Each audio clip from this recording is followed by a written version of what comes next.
नमस्कार। 91.2 NIVH हल्द्वानी की तरफ से मैं हूँ आरजे जेनिफर और मेरे साथ है आरजे अमित। हर साल 5 जून को हम मनाते हैं विश्व पर्यावरण दिवस यानी वर्ल्ड एनवायरनमेंट डे। इसी विषय पर चर्चा करने के लिए हमारे साथ मौजूद हैं श्री आशीष गर्ग, जो ONGC से रिटायर्ड हैं और फिलहाल इको ग्रुप्स के प्रेसिडेंट हैं। नमस्कार सर, आपका बहुत बहुत स्वागत है हमारे रेडियो। धन्यवाद जेनिफर जी सर, जैसे आज हम बात करने वाले हैं एनवायरनमेंट से रिलेटेड, इससे पहले मैं आपसे रिक्वेस्ट करना चाहूँगी कि आप हमारे लिसनर्स को अपने बारे में और बताएंगे प्लीज़। हाँ, जेनिफर जी, अमित जी, धन्यवाद आपका मुझे इस प्रोग्राम में बुलाने के लिए। Thank you so much. हम लोग एक संस्था हैं जो पर्यावरण संरक्षण यानी इन्वायरमेंटल कंजर्वेशन पे काम करते हैं हम लोग जी। और अभी हमारा फोकस पूरा देहरादून में ही है, बट उत्तराखंड में भी हम काम करते हैं। और इसमें मेन हमारा जो अभी फोकस है इसमें वेस्ट मैनेजमेंट पर है और साथ ही साथ जो हमारी देहरादून की ग्रीनरी कम होती चली जा रही है तो पेड़ों के और वनों के संरक्षण पे भी है और साथ ही साथ पेड़ लगाने पर भी है, क्योंकि एक बड़ी समस्या आप सबको मालूम होगी कि जो क्लाइमेट चेंज की विभीषिका बढ़ती जा रही है दिन पे दिन। जी सर, जी। और आप देख रहे हैं आजकल हमारा हर शहर मेट्रो में टेम्परेचर बहुत तेज़ी से बढ़ रहा है और बढ़ ही नहीं रहा है, कॉन्स्टेंटली एक उस लेवल पे बढ़ता चला जा रहा है, टिका हुआ है, जबकि ऐसा पहले नहीं होता था। तो इसकी वजह से हमारे बहुत बड़े बड़े खतरे इसकी से मंडराने वाले हैं। तो हम इसकी अवेयरनेस पे भी काम करते हैं, लोगों को बताते हैं कि किस तरीके से हमको, सरकारें भी इसमें प्रयास करेंगी, बड़े बड़े कंपनीज भी प्रयास करेंगी, NGOs भी करेंगे, लेकिन इंडिविजुअल लेवल पर और कम्युनिटी लेवल पे भी हम लोगों को इसमें आगे आना पड़ेगा। इनके जो मिटिगेशन के तरीक़ों पे सोचना पड़ेगा और सोचना ही नहीं पड़ेगा, उस पर जल्दी से जल्दी काम भी करना पड़ेगा। तो ये सब मिला के हम सारी अवेयरनेस करते हैं। तो सबसे बड़ा हमारा पहला जो कोई भी समस्या को सुलझाने का तरीका होता है उसमें हम एक दूसरे को अवेयर करें, तो अवेयरनेस के बाद ही एक्शन होता है। तो अब जैसे हमने पूरे देहरादून में करीब 135 कैंपेन्स लॉन्च किए हैं जिसमें हम climate change, waste management, greenery और कई इश्यूज़, कैसे आप छोटी छोटी चीज़ों से वाटर कंजर्वेशन कैसे आप कर सकते हैं, तो इन्हीं चीज़ों पर हम काम करते हैं। Okay sir. सर मतलब ये तो ऐसा टॉपिक है, जैसे बोलते तो सब हैं जैसे एनवायरनमेंट की रक्षा करनी चाहिए या प्रोटेक्ट करना चाहिए, तो आप तो इसको प्रैक्टिकली अपने लाइफ में कर रहे हो। तो सर ये जो इनिशिएटिव्स आप लेते हो, इसकी आइडिया आपके दिमाग में कहाँ से आई और आपने इसकी शुरुआत कैसे की? देखिए, आपने बहुत अच्छा सवाल पूछा कि ऐसा नहीं है कि ये जो हम बता रहे हैं या डिस्कस कर रहे हैं ये मालूम नहीं है। जी सर। हम सबको मालूम है और कई रिसर्चेज हुई हैं इस पर, डॉक्यूमेंटेशन है, मीडिया में है, पेपर्स में निकलता है, मैगजीन्स में निकलता है, लेकिन जब ये करने की बात आती है, इम्प्लीमेंटेशन की, तो आप ये देखेंगे उसमें बहुत बड़ा गैप है। तो ये गैप को कैसे भरा जाए, तो गैप को भरने के लिए इसमें हमको कुछ ग्राउंड बेस्ड सॉल्यूशंस हमारे पास होने चाहिए। और जैसे मैंने बताया, अवेयरनेस, मतलब क्योंकि जब तक हम इनके खतरों से लोग वाकिफ़ नहीं होंगे और इनके खतरों के साथ साथ जो इनके सॉल्यूशंस क्या हैं, जो बड़े सिंपल सॉल्यूशंस हैं, इनको करने के लिए हमको ऐसा नहीं है कि हमको दिन रात काम करना है। हम यदि हफ्ते में कुछ 10 मैन आवर्स भी निकाल लें तो बड़ी बड़ी समस्याएं हल हो सकती हैं, क्योंकि जब कम्युनिटी आपस में जुड़ जाती हैं इंडिविजुअली तो एक बहुत बड़ी फोर्स बन जाती है, तो मैन आवर्स बहुत बड़े स्केल पे हो जाता है और उस पर फिर हमें इम्प्लीमेंटेशन करने में भी आसानी रहती है। तो आइडिया ये है कि जो इम्प्लीमेंटेशन ही हर चीज़ में आप देख लें, किसी भी फील्ड में देख लीजिए, यदि हम कई चीज़ों, हम कुछ रिजोल्यूशन लेते हैं नए साल पे, एग्जाम्पल दूँ, लेकिन उसको हम इम्प्लीमेंट नहीं करते तो वो रिजोल्यूशन फिर नेक्स्ट ईयर फिर लेना पड़ता है। जी सर, हाँ। तो इसलिए हमको इम्प्लीमेंटेशन बहुत ज़रूरी है करने का। तो हम वही उसके छोटे छोटे बड़े प्रैक्टिकल तरीके से काम करते हैं। वेस्ट मैनेजमेंट में जैसे हम NIVH के साथ काम करते हैं, तो अब वेस्ट मैनेजमेंट में कई टाइप का आपका वेस्ट होता है, तो कैसे प्लास्टिक वेस्ट को बड़े सिंपल तरीके से, बिना किसी मशीन या उसमें बड़ा कैपिटल या बहुत धन लगाए बिना कैसे उसको कर सकते हैं, तो छोटे छोटे आइडियाज़ लगाते हैं और वो बड़े इंटरेस्टिंग होते हैं और लोग उसको करते भी हैं। अच्छा सर, आपने अभी कहा कि आइडियाज़ हैं, तो हाँ उनमें से कुछ आप शेयर कीजिए कि कैसी आइडियाज़ थी। हाँ, जैसे मैं छोटा सा बताऊं, अभी एक प्लास्टिक वेस्ट है। जी प्लास्टिक वेस्ट देखिए निकल रहा है, और आप कहीं से भी हो, आप शायद साउथ में कहीं से हैं तो जी आपके शहरों में देखिए जी। कूड़ा हर जगह है। यस आप सर। हिमालय में ऊपर चले जाएं, जी जी जी जी टूरिज्म में चले जाएं, तो जी आपको कूड़ा हर ही कूड़ा जगह। दिखेगा। Yes sir. और कूड़े में सबसे ज़्यादा प्लास्टिक वेस्ट है। जी प्लास्टिक जी वेस्ट देखिए ये बहुत पुराना नहीं है, जी ये 2000 के बाद काफ़ी जी पिकअप हो गया, शुरू जी। हो अब गया। तो बहुत है, हर अब चीज़ में हर जगह प्लास्टिक आपको ही दिख रहा है प्लास्टिक ही जी प्लास्टिक दिख रहा है, लेकिन इसको कैसे सॉल्व करें? जी तो हमने जैसे इसमें 3 तरीके से, आपने सुना ही होगा, रिड्यूस, रीयूज एंड रिसाइकिल। जी तो जी हमने उसी फार्मूले को अपनाते हुए, जैसे रिड्यूस करने के लिए हम लोगों को प्रेरित करते हैं कि अभी आप पॉलीथीन वगैरह घर मत लाइए, जी कम से कम प्लास्टिक वेस्ट अपने घर लाइए। तो जी जैसे सर। क्लोथ बैग्स उनको डिस्ट्रीब्यूट करते हैं।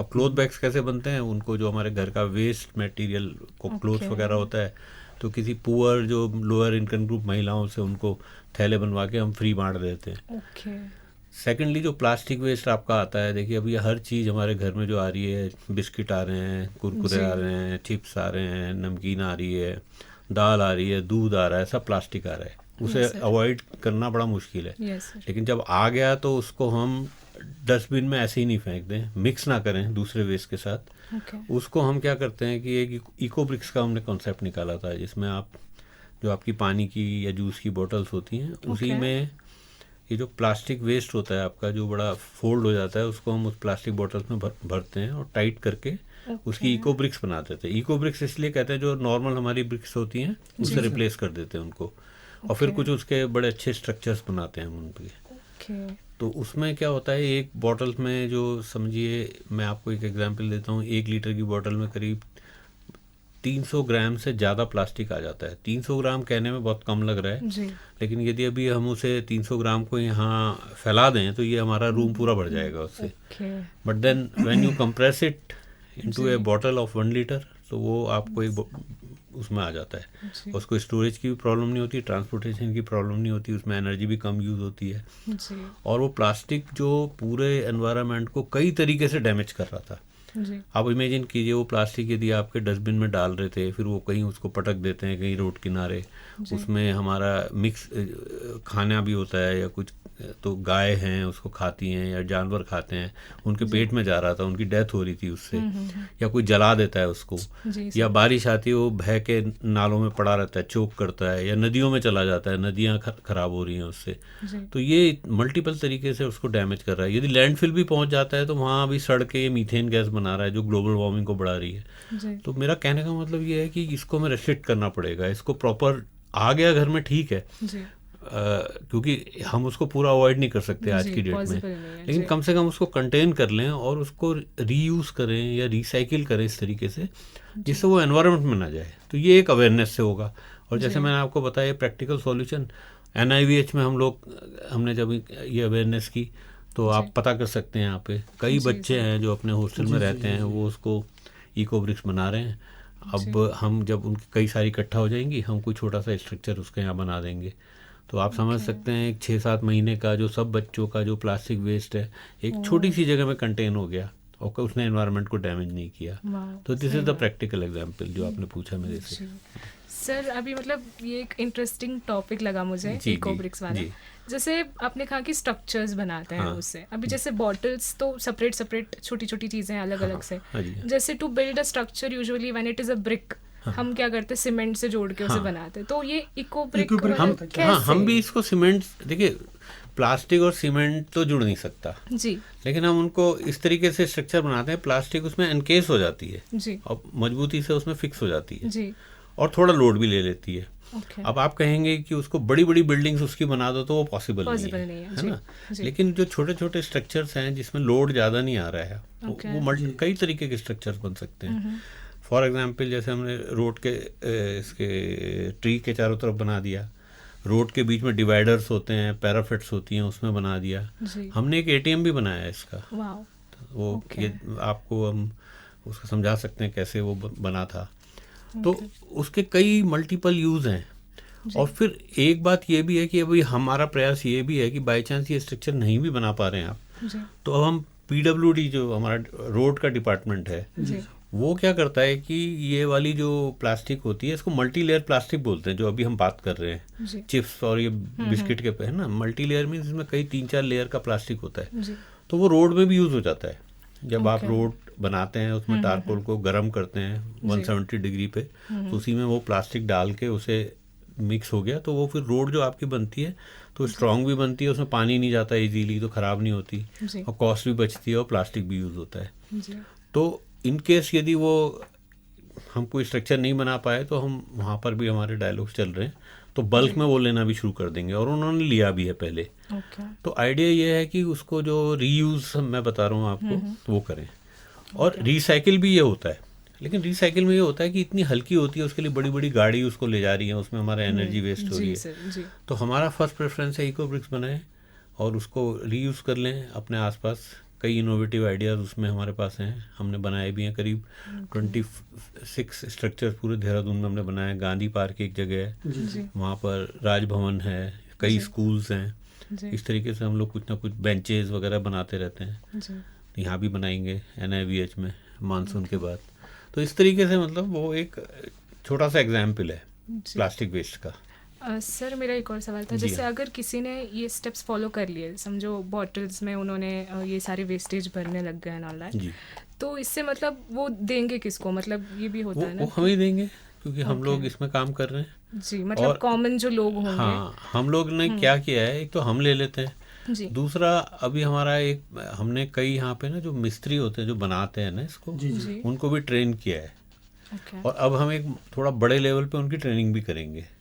तो जैसे फिर आपके पास वो उनका एक पैनल जैसा है, आई मीन लिस्ट है, तो आपको लगता है आपके घर में 15, 20 या 25 हो गई हैं और आप कुछ बनवाना है, तो उसको फ़ोन किया, वो बना के कुछ ना कुछ बना के चले जाएगा आपके पास।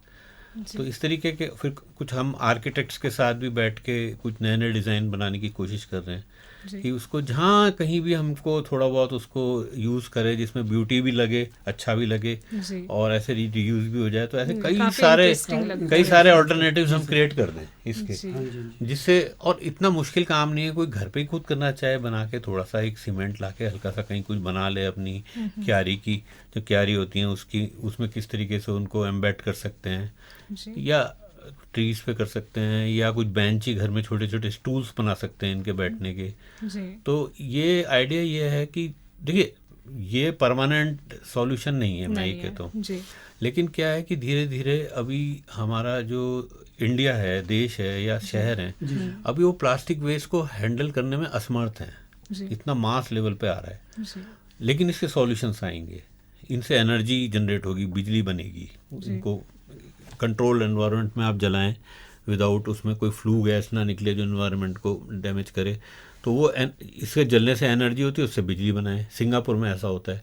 तो जब ये इंडिया या शहरों में सॉल्यूशन आ जाएंगे तो हम तब इनको छोड़ सकते हैं इनको, लेकिन फिर भी आपको घर में जो कूड़ा है सेग्रीगेट तो करना पड़ेगा जी, क्योंकि छोटा सा ही सही, but it is a step towards good positive. तो फिलहाल ये है कि जब तक कोई बड़ा सॉल्यूशन नहीं आता है, हमने उस डेंजर को कंटेन कर लिया है जी। यदि नहीं करेंगे तो वो एनवायरनमेंट में कई जगह जा रहा है, जो मैंने आपको बताया, और डैमेज कर रहा है, तो वो हमें एक सोचना पड़ेगा उसके बारे में जी।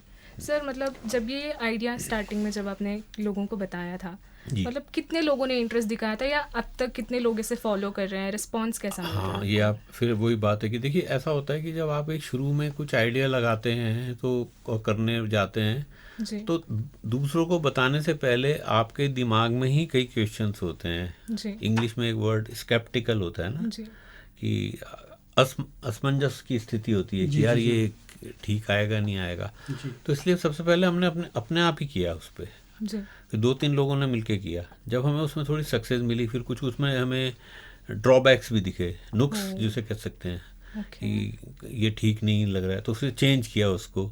तो खुद एक्सपेरिमेंट करने के बाद धीरे धीरे इम्प्रूवमेंट आया, तो अब हमें ये मालूम है अब हम कर लेंगे उसको। तो अब वो हमारा प्रयास मतलब सफल हो रहा है, और कई NGOs भी देख के हमको उसको कॉपी कर रहे हैं। अभी किसी एक NGO ने उसको स्कूल में एक बनाया, तो हमें ही बुला के उन्होंने बनवाया, और भी कई गांधी पार्क में जब हमने एक बनाया तो एक दूसरे NGO ने देख के उसको बनाया। तो आइडिया ये है कि इसको जब मास लेवल पे ये सब अवेयरनेस आएगी जी। तो ये जो आपको सारा बिखरा पड़ा दिखता है शहरों में, जी, रोड्स जी। पे, ड्रेन्स में, नदियों में जलता हुआ दिखता है, जी। ये जलता है तो आप समझ सकते हैं इसमें इतना हानिकारक केमिकल गैसेस निकलती हैं जी जी जी। जो हमारे लंग्स में और दुनिया भर की जो हमारी थ्रोट्स में या कैंसर या ब्रोंकाइटिस, बड़ी डेंजरस बीमारी उससे होती है हमको। जी। और AQI लेवल आप जान सकती हैं कि हर शहर में ये बहुत ज़्यादा बढ़ा हुआ है इस समय। जी। दिल्ली में 400 चलता है, देहरादून जैसा शहर बड़ा साफ था, अभी यहाँ पे 200, 250, 300 मेंटेन रहता है। तो ये हमारी जो आने वाली जनरेशन है उनकी हेल्थ के लिए बहुत बुरा साइन है। जी सर। जो हम धन्यवाद। इनहेल कर रहे हैं वो गैस भी अच्छी नहीं है। तो जी, ये सब बहुत हार्मफुल है। तो इसका मैं जैसे मैंने बताया इसको किसी ना किसी रूप में कंटेन करना पड़ेगा। तो जी। यही सब चिंताएं हमें थी जब हमने शुरू की, लेकिन जी। आज हम ये मान सकते हैं कि हमने जैसे काफ़ी अवेयरनेस की है, तो कई जी। लोग जुड़ चुके हैं इससे अभी। अच्छी मतलब बात। आई लगभग कैन कितने से लोग जुड़ चुके थाउजेंड्स, हैं सर? मतलब 2000 3000 तो हैं इसमें जो कर जी, चुके जी। हैं। हमने अच्छा। हमने जो train, I mean not train, awareness जो दी है 7000 लोगों को दे चुके हैं। हम पूरा डेटा रखते हैं कितने जहाँ जहाँ जाते हैं। जी तो 7000 में से हम जो मानते हैं कि जिन्होंने करना शुरू कर दिया, जो डूअर्स हैं, जी। वो करीब 2-2,500 हैं। क्योंकि एग्जैक्टली 7000 होने में नहीं होता कभी जी। कभी, जी जी। बट धीरे धीरे जैसे कहते हैं वो भी बढ़ेगा, फिर हम अवेयरनेस भी करेंगे तो ये बढ़नी चाहिए। ये नंबर कम लगता है, जी। लेकिन एटलीस्ट इसको देख के लोग मतलब धीरे धीरे करने लगते हैं। भले वो हमें नहीं देते, लेकिन अपने एंड पे कुछ ना कुछ उसको करते हैं वो। सर, ये सब लोग इंडिया के बाहर भी है या फिर देहरादून में? देखिए, ये जो एक बात आपको मैं बड़ा कैंडिडली एडमिट करते हैं कि ये हमारा आइडिया नहीं है, हमने इसको नेट से ही देखा था। तो इंडोनेशिया, वियतनाम, लंदन, वहाँ पे ये लोग कर रहे थे। जी जी तो हमने उनका आइडिया लिया, लेकिन उसको इंडियन स्टाइल में या अपने लोकल स्टाइल में ढाल के उसको हम उसको कर रहे हैं। जी सर। जी जी सर, एक प्रश्न और था मेरा। बिल्कुल। प्रश्न ये है कि अभी हम सब जानते हैं 4 धाम यात्रा शुरू हो चुकी है। जी। तो सर, वहाँ पे कई यात्री ऐसे होते हैं जो मतलब खाते पीते रहते हैं। हाँ, तो जो कूड़ा कचरा होता है वो इधर उधर फेंक देते हैं। बिल्कुल सही कहा आपने। तो सर, इसके मतलब क्या कहना चाहेंगे सर? इस पे क्या एडवाइस देना चाहिए सर हमारे श्रोताओं को आप? देखिए, ये इतना आपने बड़ा क्वेश्चन पूछा है। 4 धाम यात्रा, देखिए ये एक बड़ी पायस यात्रा है, जी, पिलग्रिमेज है, जी जी जी है सर। ना। लोगों की आस्था है। हमारे ये माने में मतलब धाम है पूरे वर्ल्ड के, जी। है ना। लेकिन इशू ये है कि जब इसमें इतना सारा मतलब हमारा 4 धाम का यात्री जा रहा है, जी। जैसे अब क्या हो रहा है, पिछले साल हमारा करीब 55 लाख, आप यू कैन अंडरस्टैंड। जी जी तो हमने एक रफ एस्टिमेट किया था कि जैसे एक पर कैपिटा जनरेशन होती है प्लास्टिक वेस्ट की, जी जी तो ये कितनी जनरेट होती होगी, जिसमें आपकी बॉटल्स भी हैं, पेट बॉटल्स भी हैं, पानी पीने की, जूस की बॉटल्स हैं, और दुनिया भर का जो आप चिप्स के पैकेट हैं या बिस्किट के पैकेट है, चॉकलेट के पैकेट, और दुनिया भर का जो भी आप ले जाते हैं, मैगी वगैरह सब। तो हमने एस्टिमेट किया था कि कम से कम 2.5 करोड़ से लेके 3 करोड़ की जो 55 लाख टूरिस्ट गया, जी जी उसने वहाँ पर उसको पहुँचाया होगा। और 700 to 800 टन जो आपका प्लास्टिक वेस्ट वहाँ पे जनरेट पहुँचा होगा। जी। अब आप यदि कभी वहाँ पता करें, आपके कुछ साथी हों, तो वो उसका कोई निस्तारण नहीं है वहाँ पर, प्रॉपर डिस्पोजल नहीं है। जी। एक ही डिस्पोजल वहाँ पे लोग करते हैं, उसको खुले में जलाते हैं वहाँ पर, और कहते हैं कि भाई ये देखिए ख़त्म हो गया, राख बन गया तो साफ़ हो गया। ये तो कोई बहुत अच्छा सॉल्यूशन नहीं हो, आप समझ हाँ सकते जी, हैं। जी, बिल्कुल सर, बिल्कुल क्योंकि वो पूरी आपकी इतनी क्लीन एयर है वहाँ पर, हिमालयाज़ की हमारी जी, जी, स्वच्छ एयर, उसमें यदि इतना कूड़ा जलेगा, और ये एक तो ये तरीका है। दूसरा क्या करते हैं, उसको वो कोई आपको कोई पहाड़, जैसे शहर के बाहर मान लीजिए पौड़ी सिटी लिया आपने, या केदारनाथ के आसपास का कोई सिटी लिया, जोशीमठ लिया, रुद्रप्रयाग लिया, तो वो थोड़ा सा बाहर निकलते हैं और किसी हिल पे जहाँ स्लोप दिखता है उस पर डंप करते चलते हैं। ये आपको दिख जाएगा कहीं भी। वहाँ पर वो वाइल्ड लाइफ को ख़राब कर रहा है, वन हमारे फॉरेस्ट को ख़राब कर रहा है। और फिर बारिश आती है, वो बह के नीचे जो गंगा नदी है या जो दूसरी अलकनंदा है, मंदाकिनी है, उनमें जाके मिलता है, मिल जाती है। तो अल्टीमेटली हमारी रिवर्स पॉल्यूट हो रही है। जी। तो अब क्या इसका कहना यही है कि देखिए कि हम ये नहीं कह रहे कि ये यात्रा ना हो, जी। यात्रा होनी चाहिए, लेकिन हमको यदि एक सेल्फ अवेयरनेस आ जाए, जैसे आप हम जाएंगे तो हम ये कोशिश करेंगे, अपनी कार में जा रहे हैं तो जितना कूड़ा हम लें उसको वहीं अपनी कार में रख के वापस अपने घर लें और प्रॉपरली उसको डिस्पोज कर दें। लेकिन ये एक बिहेवियर हमारा ऐसा है, तभी तो इतना दिख रहा है हमको।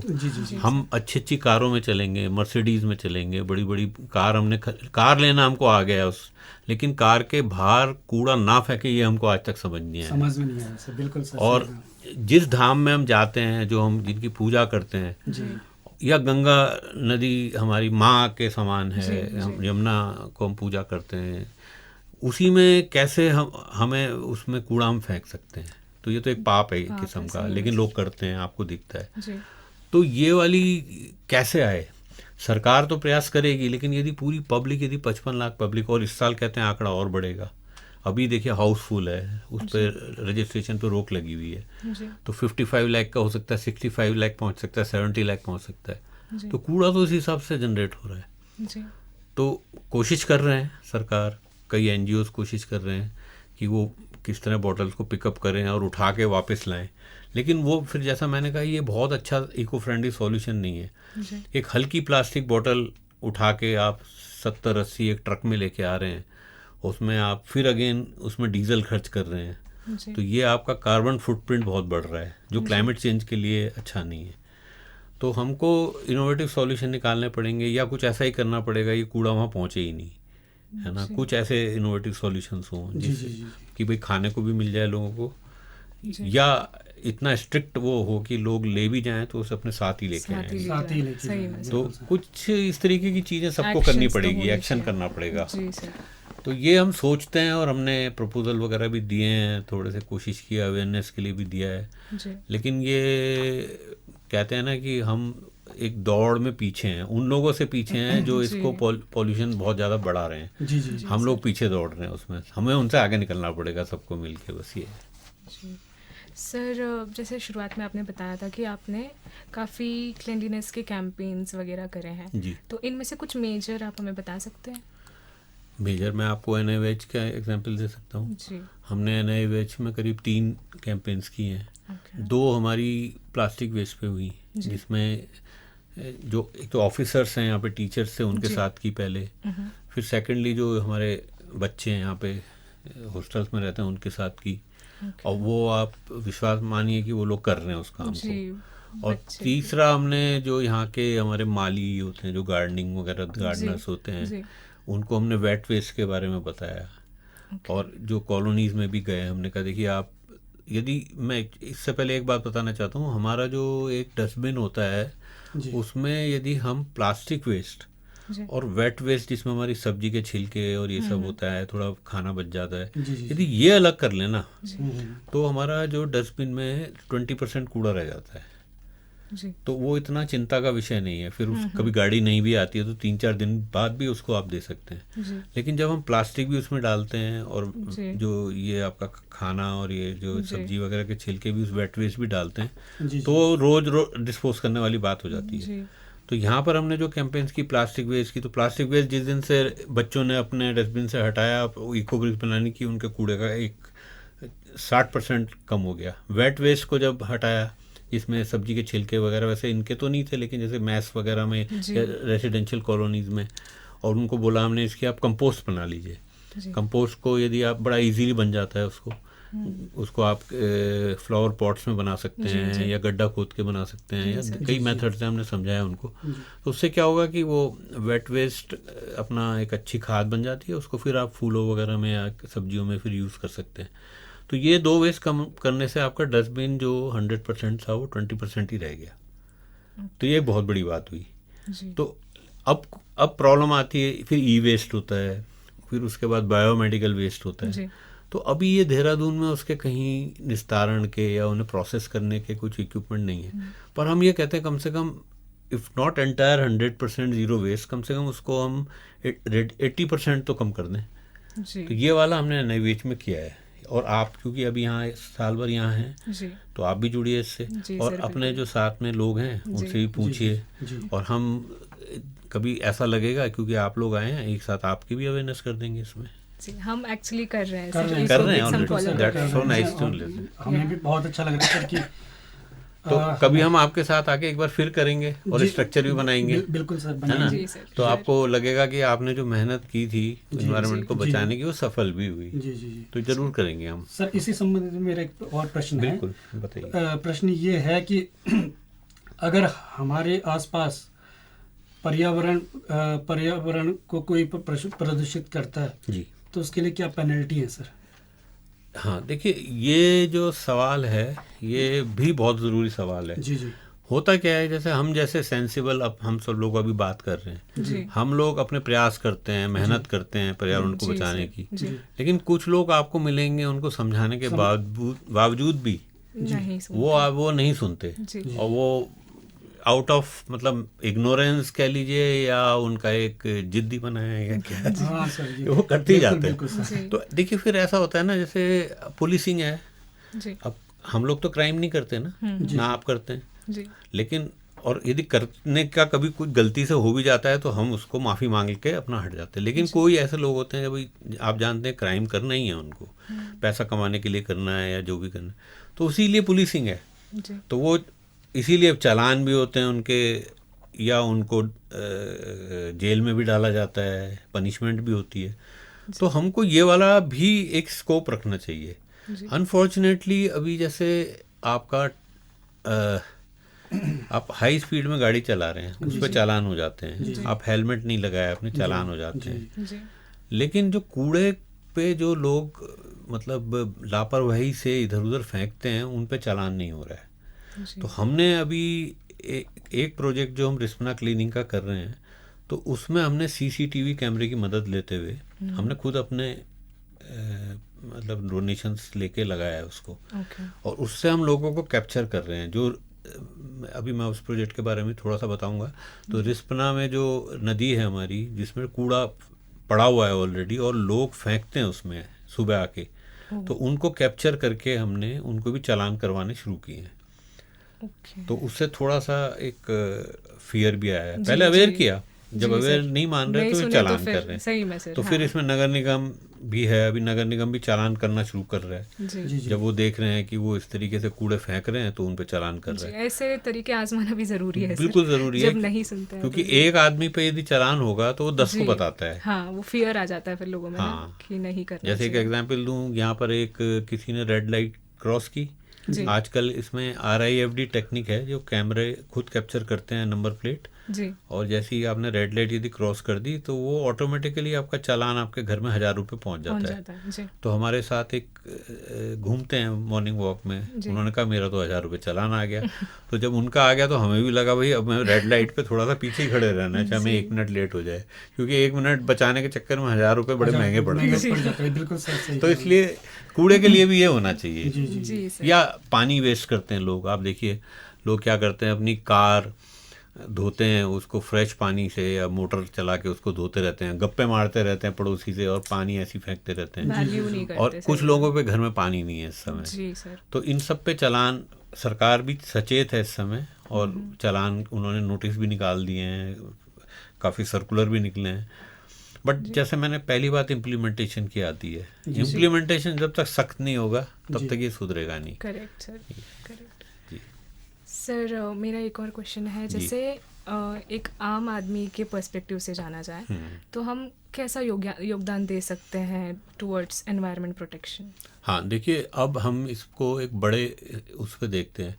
अभी जो हमारी क्लाइमेट चेंज है ना, जी ये जो हमने बात की ये लोकल लेवल पे बात की जी, हमने, जी, है ना, सर। लोकल रिवर खराब हो रही है, कूड़ा है या और दूसरी चीज़ें जी हैं। जी आज देखिए टेम्परेचर देहरादून में चल रहा है, यहाँ पे हमारे पेड़ कटते चले जा रहे हैं, ये लोकल बात है। जी लेकिन जो एक हमारा आप पढ़ ही रहे होंगे कि जो हमारी अर्थ है जी उसका एवरेज जो ग्लोबल टेम्परेचर यदि हम देखें तो वो बढ़ता जा रहा है। जी और साइंटिस्ट ये कह रहे हैं कि भाई इसको यदि 2% से 2 डिग्री से ऊपर चला गया इस सदी के अंत में तो हमारी अर्थ पे इरिवर्सिबल चेंजेस आएंगे। इरिवर्सिबल मतलब हम वो चेंज वापस फिर हम अर्थ को वापस नहीं ला सकते, जी जिसमें जैसे आपके ग्लेशियर मेल्टिंग हो जाएगी, आपके जी, सी जी। लेवल राइज हो जाएंगे, जी सर बड़े एक्सट्रीम इवेंट्स हो जाएंगे कि कहीं जहाँ सूखा है वहाँ बारिश पड़ रही है, जहाँ बारिश होनी चाहिए थी वहाँ सूखा पड़ा हुआ है। जी सिमिलरली आपके फूड क्राइसिस होगी, आपकी एग्रीकल्चरल जो इकोनॉमी हमारी है, यहाँ तक कि कह रहे हैं कि जीडीपी, अभी एक डेटा आया है कि 37% जीडीपी अफेक्ट होगी हमारी उससे। तो ये केवल इसीलिए हो रहा है कि जो हमारा अर्थ का जो टेम्परेचर बढ़ रहा है इसको हमें कम करने की ज़रूरत है। जी सर। कम करने के क्या तरीके हैं? इसमें बड़े 3 ही सॉल्यूशन है। एक तो हम जो फॉसिल फ्यूल, जिससे हमारे कोल और ऑयल एंड गैस, इनके कंजप्शन पे जितनी भी एनर्जी हमको कम करना पड़ेगा, उसको ग्रीन एनर्जी पे जाना पड़ेगा, जिसमें रिन्यूएबल एनर्जी है, जैसे सोलर है आपकी, विंड है, हाइड्रोजन एनर्जी आने वाली है, even for that matter nuclear energy पे भी हम जा सकते हैं, वो क्लीन एनर्जी है। सेकेंडली जो हमारी ऑटोमोबाइल्स हैं, ये सारी आपकी पेट्रोल डीजल पे चलती हैं, ये आपको इलेक्ट्रिकल व्हीकल्स पे जाना पड़ेगा। ये एक बहुत अच्छा ट्रेंड चल रहा है, आने वाला टाइम आप देखेंगे ईवीज पे काफ़ी आ जाएगा। और तीसरा में ये है कि जो कार्बन ऑलरेडी जनरेट हो चुका है, इसके जो नेचुरल एब्जॉर्बर क्या है, वन हमारे पेड़, ट्रीज है ना, ये ऑटोमेटिकली उसको एब्जॉर्ब करते हैं। लेकिन अनफॉर्चुनेटली क्या हो रहा है, जो डेवलपमेंट जो थोड़ा बहुत ज़रूरी भी है, लेकिन वो हम उसको सस्टेनेबल डेवलपमेंट नहीं कर रहे हैं। उसमें हम क्या कर रहे हैं कि वनों को बाइफरकेट करते चले जा रहे हैं, काटते चले जा रहे हैं, रोड बनाने के लिए काटते चले जा रहे हैं, बड़े बड़े इंफ्रास्ट्रक्चर प्रोजेक्ट आ रहे हैं, रियल एस्टेट प्रोजेक्ट आ रहे हैं, तो हम वनों को काटते जा रहे हैं। तो वन जो इस कार्बन जो बढ़ रहा है, हमारा हीट बढ़ रही है, उसको एब्जॉर्ब करते थे, तो लग नहीं रहे उतने ज़्यादा हमारे, और वो बढ़ता जा रहा है। तो हमको इन 3 चीज़ों पे काम करना चाहिए। तो ये तो नेशन करेंगे बड़े बड़े, मतलब इसको रोकें, लेकिन कम्युनिटी लेवल पर हमें ये करना चाहिए कि कम से कम हम अपनी, अब जैसे हम यहाँ बैठे हैं, हमने यहाँ से जैसे ही अपना इंटरव्यू ख़त्म किया, लाइट्स यहाँ पे पूरी बंद होनी चाहिए। सिमिलरली पानी को जैसे हम पहले बड़े लेविशली यूज़ करते थे, उसको हमको कम करना पड़ेगा। वॉशिंग, मैं तो कहता हूँ वॉशिंग मशीन तक को भी हमें बड़ा रोज़ ना यूज़ करके 3 कपड़े डाल के उसको यूज़ कर लिया, कम से कम उसे फुल यूज़ करें। और बिजली की बचत उसमें बहुत ज़रूरी है, क्योंकि हमारी जिस भी तरीके से हम उसको कम करें। सेकेंडली जो हर चीज़ में हमारी जो आदत है, कार लेके निकल जाते हैं या स्कूटर लेके निकल जाते हैं, छोटा सा दूध का पैकेट, बिस्किट का पैकेट लाना है तो हम मोटरसाइकिल पे जाना पसंद करते हैं। Why can't we walk, why can't we go on cycle, है ना। तो हमको इस तरीके के छोटे छोटे और भी कई मेथड्स हैं। आइडिया ये है कि जो हमें एनर्जी कंजप्शन को कम करना है, तो कार्बन फुट, हर चीज़, हर आदमी का एक कार्बन फुटप्रिंट है। मेरा एक कार्बन फुटप्रिंट है। यदि मैं बहुत लेविशली एनर्जी यूज़ करता हूँ तो मेरा कार्बन फुटप्रिंट बहुत ज़्यादा होगा। आप बड़े संयम से करती हैं या आप बहुत कम करते हैं तो आपका बहुत कम होगा। तो हमको एक अपना लेवल अचीव कम करना चाहिए। इसलिए नहीं कि हम कुछ उसमें कंजूस हैं या कुछ करना है या हमको कुछ दिखाना है, ये नीड है हमारी। और ये नीड हमारी इसलिए नहीं है कि हमें इसमें मतलब कोई हमें फोर्सिबली करना पड़ रहा है। हमें ये सोचना चाहिए कि जो आने वाली जनरेशन है, उनकी जनरेशन है, वो उनको क्या मिलेगा। आज देखिए हम ही कई चीज़ों को मिस कर रहे हैं, जो नेचुरल रिसोर्सेज को अपनी, तो उनको तो वो देखने को नहीं मिलेगा। तो क्या हमारे सबका फ़र्ज़ नहीं है कि हम उनका अपने छोटे छोटे अपनी वांट्स है ना, ग्रीड्स को कट करके उनके लिए थोड़ा छोड़ना शुरू करें और उनके लिए थोड़ी मेहनत भी करें, है ना। बाकी अपनी लाइफ भी इंजॉय करें, सब अपनी हॉबीज़ भी पूरी करें, बट देखें कि मतलब ये हमें अर्थ को ना एक अच्छे पैकेज की तरह पास करना है।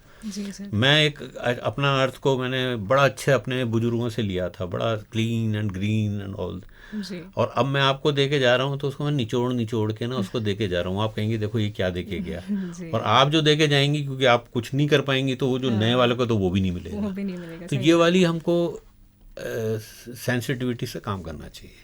जी, काफ़ी मतलब ये चीज़ें तो ऑलमोस्ट लोगों को पता है, पर इस पे काम नहीं करते सर। आपने काफ़ी इन्फॉर्मेटिव चीज़ें बताई है।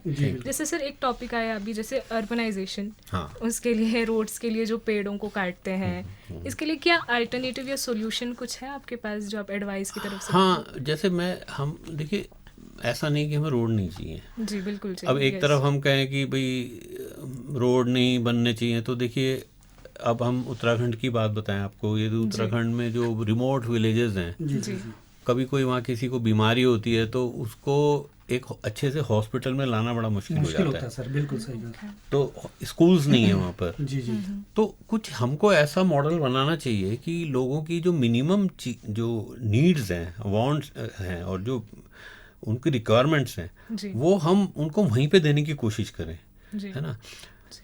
आपको ये पता चलेगा यदि यहाँ पर हमारी सब नीड देहरादून में हमारे पास हैं जी जी जी और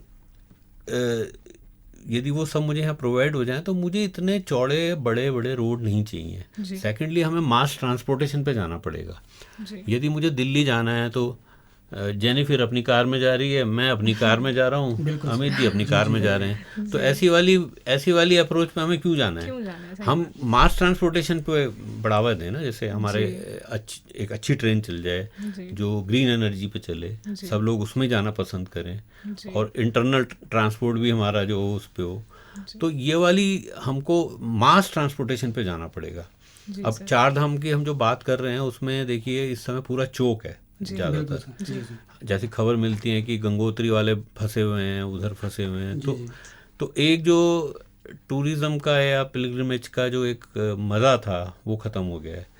पिलग्रिमेज तो मुझे ये मानना है कि हमको एक स्टेज के बाद वॉक करके जाना चाहिए। जी यदि मुझे केदारनाथ मंदिर में जाना है तो थोड़ा सा मुझे परिश्रम करके जाना चाहिए। जी यदि मैं अपनी पूरी एसयूवी उनके बिल्कुल दरवाजे पे हॉर्न बजा के वहाँ पे पहुँच के अपने को दिखाना चाहता हूँ तो मैं उसको तो पिलग्रिमेज नहीं मानता। जी जी जी टूरिज़्म डिफरेंट है ना। जी। तो पिलग्रिमेज मतलब हमको एक स्टेज पे जाएं, चल के जाएं। यदि जी। ठीक है, मैं यदि कुछ ऐसे लोग हैं जो बिल्कुल नहीं चल सकते उनके लिए गाड़ी अलाउ कर दी जाए या कुछ जी। एडमिनिस्ट्रेशन मेंटेनेंस के लिए कर दी जाए।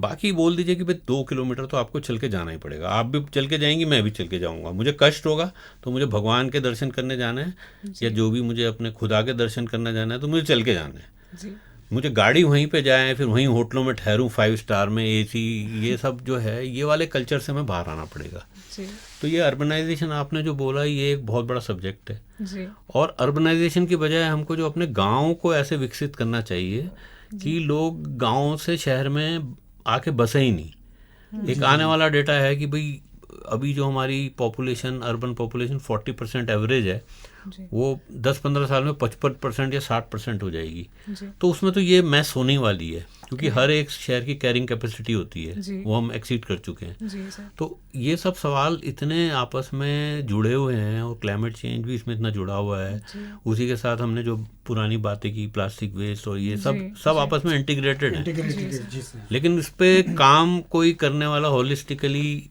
मैं ये नहीं कह रहा कई पॉलिसी मेकर सोचते होंगे, जी, जी, लेकिन जब इम्प्लीमेंटेशन आता है ना, ये हमारा वीक है।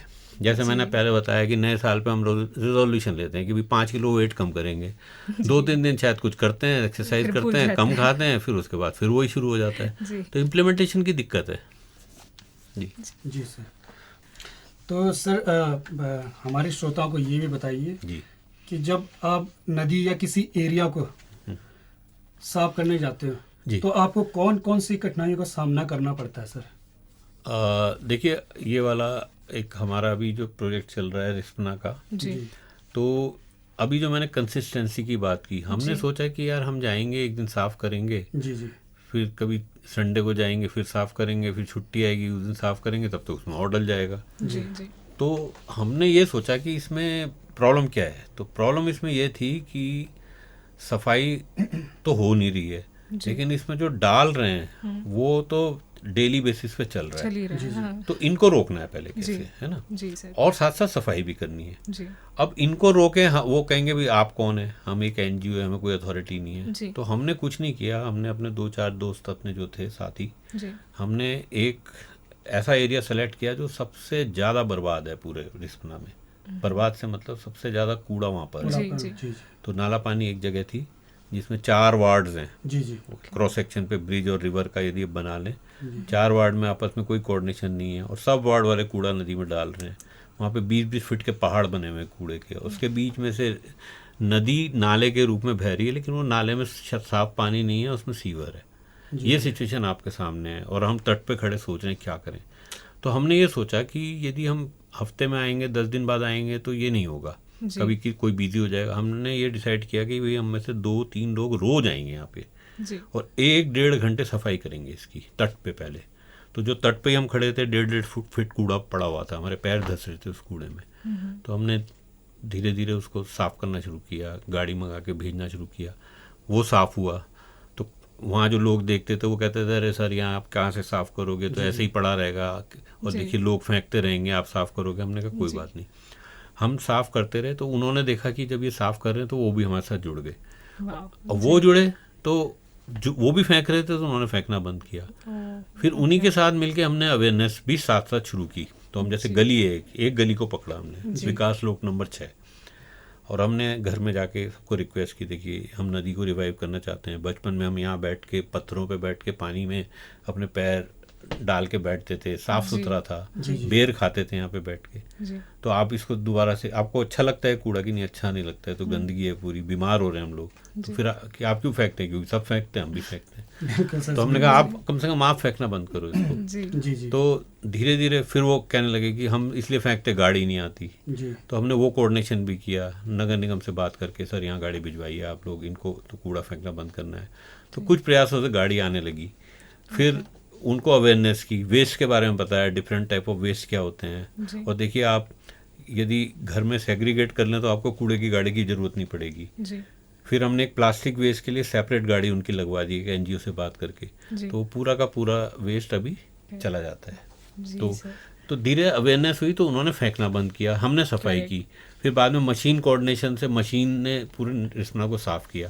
तो अब हम दूसरी साइड भी अवेयर कर रहे हैं। तो कूड़ा 3 प्रॉब्लम थी इसमें अमित जी। कूड़ा डालना बंद किया, बंद करवाया, सफाई कराई, मशीन से भी करी, खुद भी करी, और अब हम उसको मानसून में उसमें ग्रीनरी लगाएंगे तो रिवर हमें लगता है कम से कम साफ हो जाएगी। और बात की बात यह है कि फिर उसके बाद भी उसमें और भी काम होने हैं, वो हम बाद में करेंगे। मतलब आपके एक स्टेप से काफी चीजें चेंज बड़ी हैं, हमें अच्छा लग रहा है कि कुछ चीज चेंज आया है। लेकिन रिवर को रिजेनरेट करने के लिए और भी प्लान्स हैं, चेक डैम्स बनाना, उसमें रिवाइव करना, जो स्ट्रीम्स मर चुकी हैं वो दूसरी एक्सपर्ट एजेंसी की मदद से वो भी काम करेगी सरकार। पर फिलहाल सॉलिड वेस्ट डलना बंद हो, सीवर बंद हो, ये काम हो जाएगा तो साफ हो जाएगी। सर जिज्ञासा तो प्रश्न पूछने की और भी हो रही थी मन में, लेकिन हमारे पास समय का अभाव है। तो सर जाते जाते आप हमारे लिसनर्स को क्या संदेश देना चाहेंगे सर? बस यही कहना चाहूँगा कि ये जो हमारे सामने प्रॉब्लम तो विकट है जी, लेकिन इसके समाधान आसान है। तो हम सब लोगों को आपस में जुड़ के इस पे काम करना चाहिए और इसमें पहला स्टेप लेना चाहिए। ये हमें नहीं सोचना चाहिए शायद हम स्टेप लेंगे तो नहीं होगा। किसी भी फील्ड में, चाहे हम ग्रीन एनर्जी की फील्ड में ले, वेस्ट में ले, पेड़ लगाने की बात करें, मैं तो कहता हूँ अपना हर जन्मदिन पे एक पेड़ लगाना शुरू कर दें। जी। तो समझ लीजिए भाई 30-40 पेड़ हमारे जीवन में हम लगा पाएंगे या 60 पेड़ लगा पाएंगे, उनको प्रिजर्व कर लें। यदि हम सब लोग यही सोच लें तो देखिए हमारी पृथ्वी बच जाएगी। इसमें मैं तो एक छोटा सा ही बताता हूँ। जी बिल्कुल सही कहा सर आपने। सर आपने हमारे श्रोताओं को और हमें इतनी अच्छी जानकारी दी कि हम सर कुछ कह भी नहीं सकते, लेकिन सर इतना कहना चाहेंगे कि सर आपको मतलब बहुत बहुत धन्यवाद अपना कीमती समय देने के लिए, कि आपने अपना पूरा टाइम निकाला और हमें दिया, इसके लिए thank you so much sir. आप सबका भी धन्यवाद, जेनिफर का, अमित जी का। जी सर, थैंक यू सर। और धन्यवाद इसलिए, मेरा कोई कीमती टाइम नहीं है, मेरा तो यही टाइम था कीमती जो आपके साथ बीता। नहीं सर, कहते हैं ना सर कि एक एक समय जो है, एक एक सेकंड जो है कीमती होता है। बहुत अच्छे काम में गया आज आप सबके बात करते हुए, बहुत बढ़िया हमारा समय निकला। जी ठीक sir, thank you sir. Thank you so much. हमारे साथी आरजे समर भी मौजूद हैं जिन्होंने पर्यावरण पर कुछ खूबसूरत लाइंस लिखे हैं। तो मैं रिक्वेस्ट करना चाहूँगी आरजे समर से कि वो हमारे श्रोताओं को इन्हें सुनाएं प्लीज़। धन्यवाद आरजे जेनिफर जी, मुझे आमंत्रित करने के लिए। दोस्तों, मैं आपके कुछ पंक्तियाँ सुना रहा हूँ, अगर आपको पसंद आए तो इसका अवलोकन जरूर कीजिएगा और इनको अपने जीवन में उतारने का प्रयास कीजिएगा। तो शुरू करता हूँ। वृक्ष हैं धरा के श्रृंगार, वृक्ष कर रहे मानवों से पुकार, बंद करो अब अत्याचार, कुल्हाड़ियों को तोड़ दो, आरियों को मोड़ दो, जिससे पर्यावरण का भला ना हो वो काम करना छोड़ दो।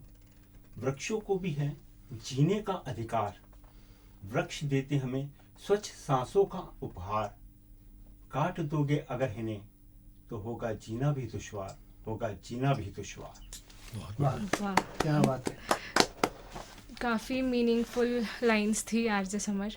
मतलब मैं खुद ही कंफ्यूज्ड हूँ, क्योंकि इतनी अच्छी लिखी है आपने, इस पे तालियां बजाने का भी मन कर रहा है, बट साथ ही हमारे आसपास का जो एनवायरनमेंट में चीज़ें चल रही हैं इन्हें सोच के भी इमोशनल भी हो रहे हैं हम कि क्या करें अभी। तो इसी के साथ हम बढ़ते हैं हमारे कार्यक्रम के आखिरी मोड पे। जैसे मैं जाते जाते हमारे श्रोताओं को ये कहना चाहूँगी कि आजकल हम हमारे एनवायरनमेंट का जो चेंजेस हो रहे हैं हम देख ही रहे हैं।